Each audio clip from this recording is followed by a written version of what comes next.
Hi, friends. So we are here to review the Real Housewives of Miami reunion part one. Briefly, I mentioned in my Beverly Hills reunion, or I thought of it, I referenced it. The fact that I'm like, first of all, why did the Beverly Hills reunion? Why did they get to film in California? And then they were like on a studio lot, and they had this huge set. And then immediately after, we get the Miami reunion, and they're in New York, so they're forced to come to New York, and then they're in this smaller set. It wasn't super small, but it was obviously definitely smaller, less grand scale than the Beverly Hills one. And it kind of looked to me just like the set from last season, just like in a different tint, like a different Instagram filter. But okay. So we start off the reunion with this clip that we got. I didn't watch. Well, I kind of heard about it, but I didn't really watch it on social media. And it's a clip that Andy had made while they were filming. I guess they were on break, and he posted a video. He typically will tweet and stuff during filming of reunions. And Alexia was arguing. People were trying to figure out who she was arguing with. The obvious assumption would have been Adriana, but again, I didn't really listen to it, so I had no opinion about it. But it was interesting to learn that it was Larsa. Like when I was watching it, actually on the reunion and I'm listening, I'm like, that's Larsa. So I'm like, I wonder if people really didn't hear that or if the clip was different, but whatever. It's interesting that it's Larsa. I like the foreshadowing. I also noticed when they came out, like Lisa, every time she's at a reunion, and I feel like she said it last reunion, like acknowledged it, her face is always less swollen than it is during the season. Like I feel like she looked great at the reunion, and she didn't look bad in the season, but her face looked swollen. And then I'm looking at Larsa, and I'm just like, this 50-year-old woman with this promise ring on. But let's move on. Oh, we can't because we're still on Larsa. So I thought it was interesting that we talked to Larsa a lot. Like I'm interested. She was first chair, I guess. I wasn't really putting that into perspective. And she is Larsa. She's pretty ridiculous. But a lot of the stuff that she was doing this season, I was just kind of like, well, she's annoying, and I was moving on. And I mean, I would kind of get into it a little bit as it pertained to Gertie, which was the majority of it. But I guess I didn't really realize how ridiculous Larsa was this season. But yeah, we're starting with Larsa, and we're talking about the thing where she says she, used to have sex 4 times a night, and now that she's with Marcus, they have sex 5 times a night. And a lot of the girls were like, nobody believes that. Alexia was like, no, Alexia and Gertie, nobody believes that. Girl, like, we don't believe that. And what was so interesting and becomes and such a key and like what became a theme in this episode was Lisa literally being Larsa's mascot. Like when Gertie said that, when I tell you my head picked itself up and spun around on that read. And then like, I don't know if y'all watched before last season, but I had opinions about Gertie, but they weren't like necessarily strong opinions. I just didn't necessarily know what was going on with Gertie. I could not get into her, and I kind of got into her toward the end of the season last season, and I was like, I don't know. And then she did an interview with Carlos King that I watched the other day, and I was just seeing her personality and hearing her explain her place on the show and kind of how the dynamics were going, and I'm like, I can see that. So I say all that to say I really like Gertie, and she's really grown on me. So anyway, it was just so funny to hear Gertie get that read in and call Lisa a mascot because it's just like, girl, like the way she was acting this reunion, child. So she, Lisa's in it. She's trying to stick up for Larsa. I didn't really even hear what she was saying because Gertie knocked her down too quickly. But Larsa's really trying to get her pity thing in. So let's let Larsa, do her Larsa. And she gets to basically talking about how she really has a problem with the way that people were like talking about her relationship, blah, blah, blah, blah, blah. And this leads us over to the whole thing with Kiki. And I remember when it was happening during the season, I was like, how much is this really going to matter? But clearly it mattered. And I do think it made sense. I'm not really saying that to be shady. It ended up mattering more than I realized. So Larsa claims that she was so upset about the one single comment that, joke that Kiki made when Kiki said, why are you having this party for Marcus? He's only been gone for 5 days. Like, girl, you're 50, you can do it. That was cute. It was funny. It was a read, and it was true. And I love that Kiki kind of bounced back, and she's like, girl, you're the one that said that I can't hang out with you until I find a man. And I guess there was some like off-camera conversation where Larsa called her going off and talking about how she doesn't have a man and this, that, and the third. So there's obviously stuff there, but something that I just feel like I haven't been able to see on the show. I don't know if I missed something. Allegedly, and I said this during the season, allegedly they have some type of friendship. And, so Kiki, to my surprise, and I'm like, I guess that's the adult thing to do. She apologized for what she said. She said it was, I don't remember, she categorized it as mean, whatever she said. She apologizes to Larsa, which we know just filled Larsa up. And then Andy's kind of prompting Larsa, like, okay, she apologized. Because I'm sure that Larsa went on a rant and kept talking to a wall after that. Like, I'm almost positive. So they probably edited it out. And then Andy had to reel her back in. And he's like, okay, well, she apologized for what happened. Like, can you kind of move forward? Like, do you apologize to her? And she's like, yeah, of course. So, she apologizes after being told by the teacher. And we move on. I need to see what this relationship is because I'm very confused. Talking further about the Marcus thing, and they talked about this a little in the dressing room before the reunion started. Just like, first of all, the smirk on Marcus's face upsets me because you can tell that Marcus acts exactly like Larsa, but he's kind of like another dimension Larsa, and he's almost kind of worse because he kind of talks in this like smug tone, right? But this smirk makes him just look not smart, and like the things that he's saying are not smart, and it's similar to Larsa.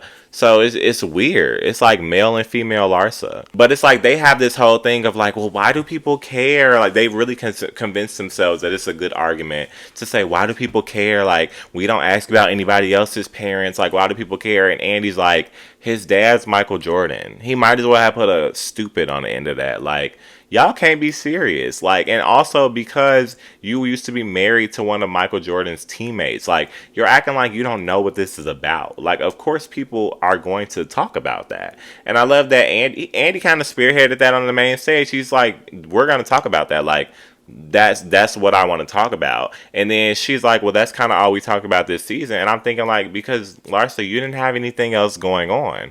And you almost kind of played into it because you and Marcus had this whole storyline of having the podcast and addressing those issues. So that was your storyline. And then you even outside of this went on Traders with Marcus. I'm sure he was in your contract. So it's like, y'all need to give it up. So they take a break, and during the break, I love these types of scenes. Gertie is kind of like chatting off to the side of the couch, and I'm wondering if she's pretty loud. So I'm wondering if Larsa can hear her from across the room, but Lord knows. They always say like they never really hear each other when they do side chatter. But basically, Gertie is saying like, I'm ready. Like, I'm ready to go. I'm ready to expose the lies. I'm tired of the BS. And she's kind of alluding to this thing of like basically when Larsa feels like you don't have her back on the show or you're going against her, then she'll like text you threats and like say just do weird stuff. I don't really know where this came from. It's very kind of out of the blue, and I'm hoping that we have 2 more parts, so I'm sure we're going to get more into it, but I need to know the context of like really where this started, where it's coming from, and what is it rooted in. Right? So we come back and Andy asks Marisol how does she feel about Julia basically calling her out this season as the pot stirrer. And something I really didn't expect this answer from Marisol, but she's like, well, I know that Adriana's in her ear, so what do you expect? And Adriana jumps in. Julia gets no chance to respond. I'm thinking Adriana's going to start reading on that topic, but instead she starts reading this like DM. And she's like, she's a cyberbully, and she alleges that, Marisol was somebody DM'd her to tell her that Marisol was messaging people on Instagram to go against her. Just something super weird that we didn't talk about, and it was super unnecessary.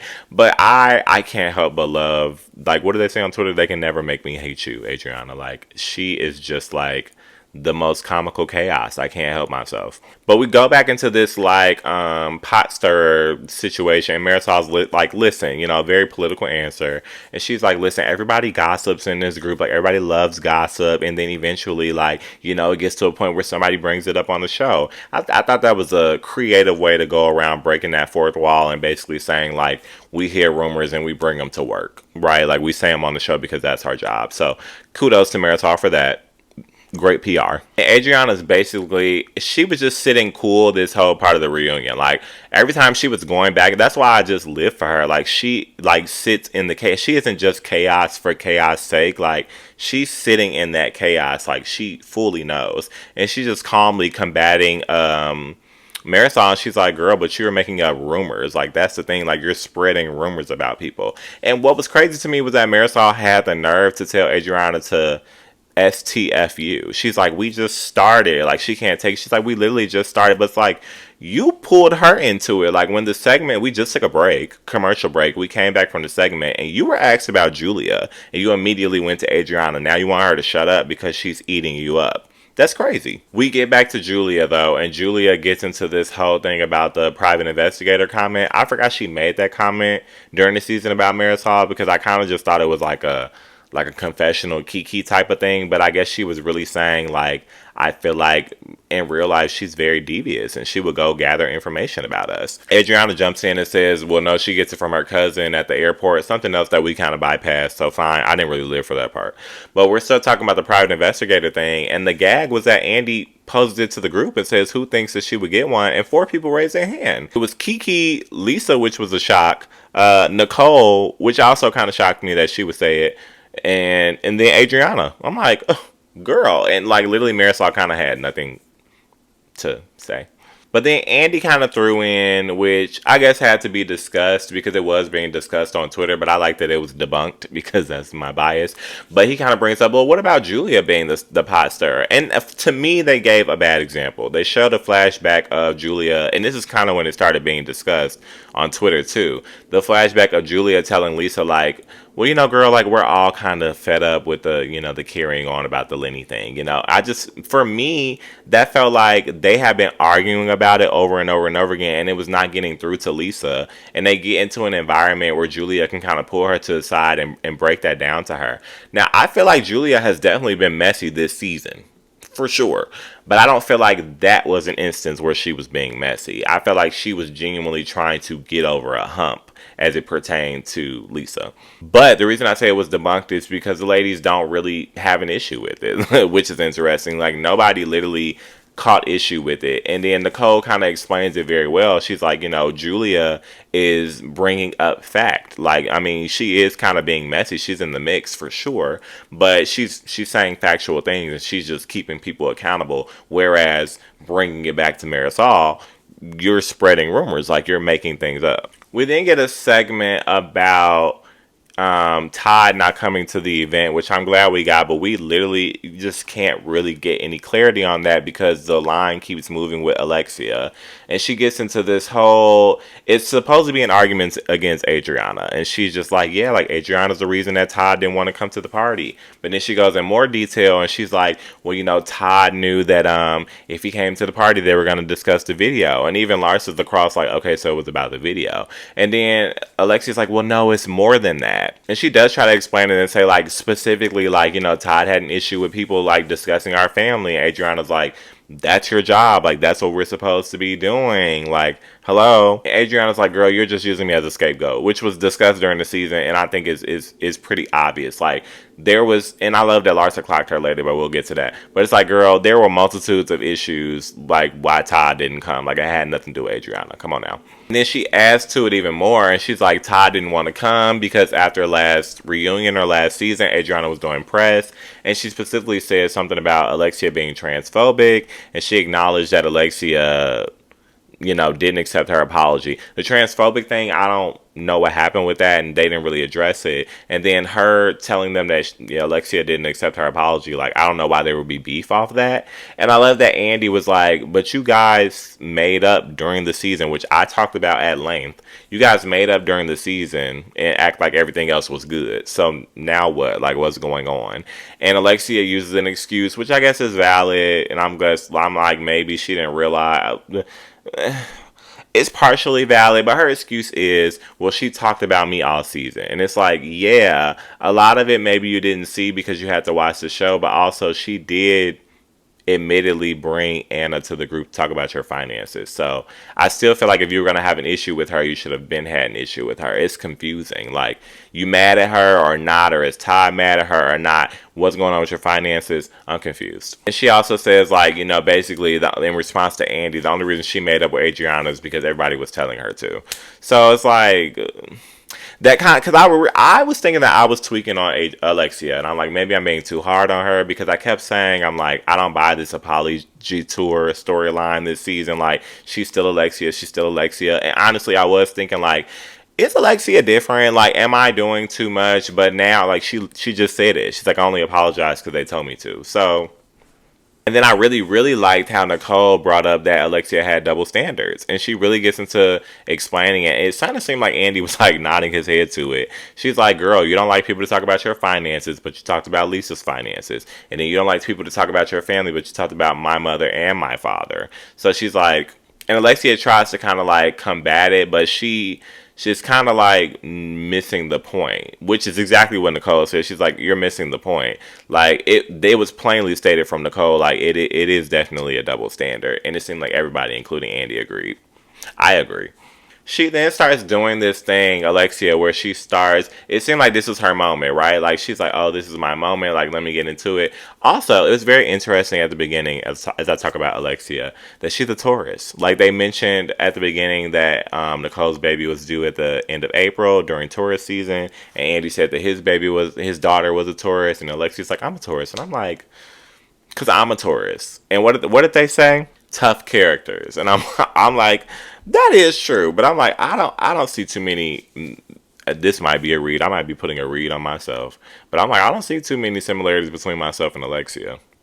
Let me know if y'all disagree. But yeah, Alexia starts, stuttering through some story about her finances. And it, like I was saying, it felt like this was her point to kind of prove a point. And I will say that's some Taurus stuff. Like, we will stand up and be like, okay, this is my moment to prove you guys wrong. But Alexia is not doing that great at it. So it makes me wonder, like, how effective is that?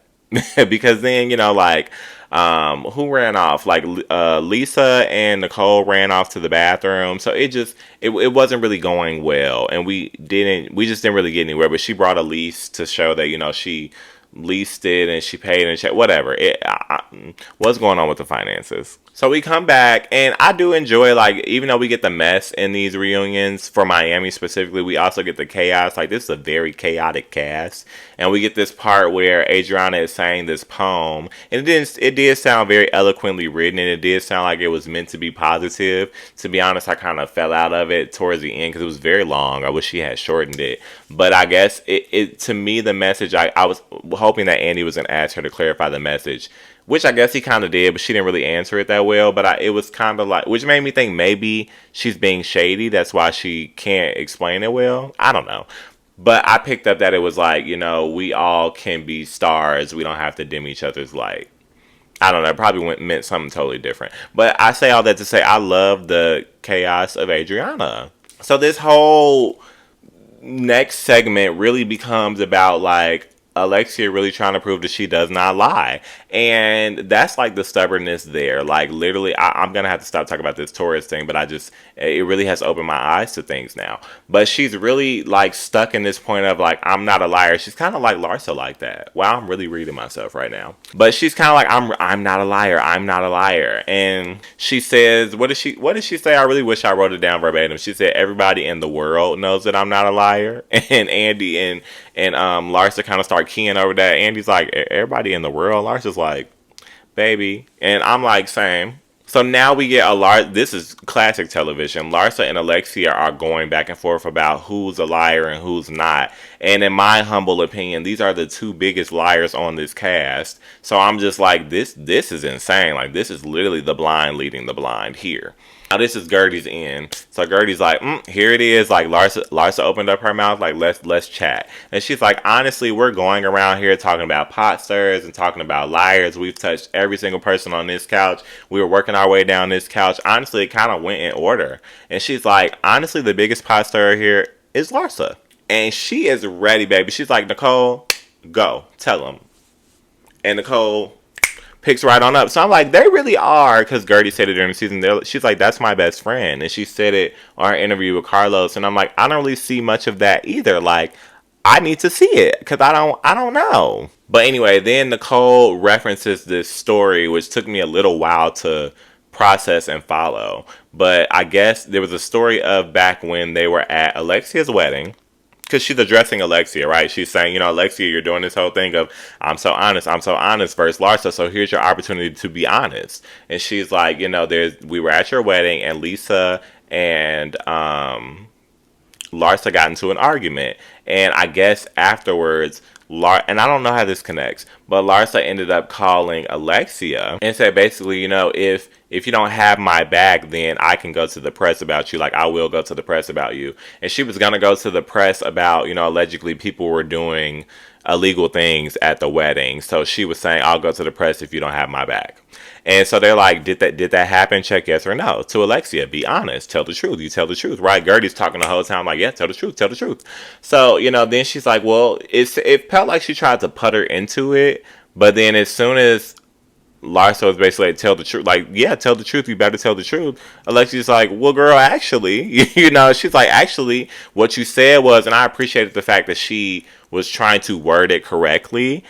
Another tourist thing, we like to, if I'm not going to be verbatim, I'm going to be clear that I'm not being verbatim. But it felt like she was trying to correct the language. She said what she said was, if she were a bad person, then she could go to the press. And I like that Alexia took it that step further in the analysis and said, but that's the same thing, right? Like, she's trying, and she even further analyzed, she's trying to basically, it's not a threat to her, but it was a threat. And that got Larsa heated. And I'm like, oh, this is tea. So now they're taking another break, and basically the episode's over, and it's interesting how this is ending. I'm like, where is this going? What are we doing? And they're backstage, and we got Marcus and Larsa and Lisa in the dressing room, like, affirming each other like the Three Stooges. And I'm like, oh, the amount of rationale in this conversation I know is low to the floor. And then I'm wondering, like, because then Alexia comes into Larsa's room. I don't know if they couldn't have been sharing a room, because I think Alexia shared with Marisol, but she randomly kind of comes into Larsa's room as if nothing happened really, and she's like talking about her dress, whatever, speaking to Marcus. And then Larsa's like, well, I really want to address this, and she's like, I really feel some type of way. And they really kind of talk around the press thing. Like, it kind of seems like a semantics thing, and it seems like Larsa was twisting the story, and for a second Alexia was kind of acquiescing to it, but then she was like, well, wait, but no, like, but it was still an issue. Like, it was still a threat. It felt like that was the thing. Like, Larsa was really trying to do semantics and say, but girl, I didn't call the press. Like, I never actually did anything. But Alexia was like, but you threatened to do it. So, like, and then that's when they get into this screaming match about being liars, and of course Lisa is trying to jump in again, and I'm like, oh my god, like, insufferable. Is that what Gertie is gonna say on that next part? Because, like, seriously, that leads us into what we got the foreshadowing of at the beginning of the first part of the reunion. So I thought that was excellent. Like, the way that did what it did, I thought that was fun. I love when movies do that too. Like, you see the climax, and then they take you into what happened, and then it's like the climax again. I thought that was great. So I really enjoyed it, and I am looking forward to the next part of the reunion, and I want them to literally stay on Larsa the entire time. Like, this is excellent. So great job, and I'll see y'all on the next one.